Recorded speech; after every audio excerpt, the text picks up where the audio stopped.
Senator Rand Paul of Kentucky, GOP Senator from Kentucky. Senator, thank you for joining us this morning. You just heard Dr. Price. Good morning. Good morning. You just heard Dr. Price right there. He says the plan you propose right now is going to put vulnerable people at risk. I think it's sort of the opposite. The program they're putting forward, Obamacare Lite, they're going to keep half as much as what Obamacare had presented, but they're not going to fix the fundamental problem of Obamacare. The fundamental problem of Obamacare is the insurance mandates. When you mandate what has to be insurance, it elevates the price. And when you tell people they can buy insurance after they're sick, they will, and you get what's called adverse selection. And so the adverse selection, the death spiral that everybody's talking about, will continue under the Paul Ryan plan. And my fear is that a year from now, people are going to come back and we're going to have all the same arguments again, that insurance premiums are still going through the roof and we still have a mess. And you heard Dr. Price right there. He also said it's not fair to just look at this Ryan plan, as you just called it, in isolation. You have to look at everything the administration is proposing. Yeah, the problem is as we as conservatives ran on repeal of Obamacare. I was elected in 2010, right after it came into place, to repeal it. We never ran on a replacement of Obamacare Lite. We never ran on making the entitlement subsidies permanent. We never ran on an individual mandate or keeping the taxes or keeping the Medicaid expansion. We didn't run on that. And so they're really flat out false in telling us, oh, you guys ran on this plan. None of us ran on this plan. We ran on repealing Obamacare because it doesn't work. They're going to repeal part of it and leave in place all of the stuff that causes your insurance rates to go through the roof. So we have a plan, a replacement plan that we'd like to talk about at the same time, that instead of subsidizing people's health care, actually forces prices down, forces the insurance companies to come to the table. Under my plan, 37 million people who belong to AARP would be able to negotiate and buy a group policy of insurance, and that would drive prices down, particularly for people leading right up to retirement, but on into the retirement years. It's the only thing that would work to bring prices down, and we're not talking about that at all. That's a huge mistake by the Republican Party. Now we're in a bidding war with the Democrats over, well, we're going to offer half as much federal subsidies as the Democrats. We're never going to win that bidding war. It's a huge mistake. It's a public relations nightmare. They should scrap it all, start over, and let's have a real meaningful debate about how to fix it. Have you convinced enough conservatives in the House to vote no? I talked to the House Freedom Caucus leadership over the weekend. They still believe that the conservatives in their caucus don't want Obamacare Lite.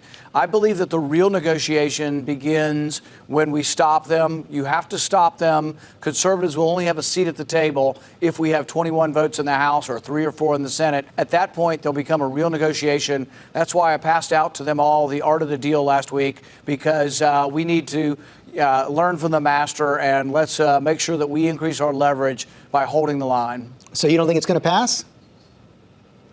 I don't believe so. I think there's enough conservatives that don't want Obamacare Lite, and I think that they do not fix the problem. And here's the thing, and this is the biggest political mistake of Republicans who are not even thinking at all about how this is going to look. They call it repeal and replace.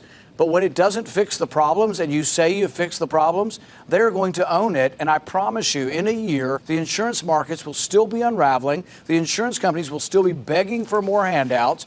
They have in the House plan bailouts for the insurance companies. Conservatives are not for bailing out the insurance companies. We're for empowering the consumer to drive prices down so you can get better cost insurance. But we're certainly not for when you get sick, the taxpayer takes over the tab for the insurance company. It's a terrible situation. What you do is you socialize the insurance company losses, but you privatize the billions of dollars that they make.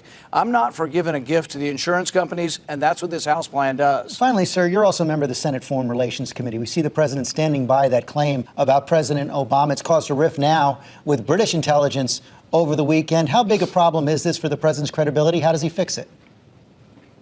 I think that we know one thing for sure, that the Obama administration did spy on Flynn. Now, whether it was direct or indirect, somebody was reading and taking a transcript of his phone calls, and then they released it. It is very, very important that whoever released that go to jail, because you cannot have members of the intelligence community listening to the most private and highly classified information and then releasing that to the New York Times. There can only be a certain handful of people who did that. I would bring them all in. They would have to take lie detector tests, and I would say, including the political people, because some political people knew about this as well.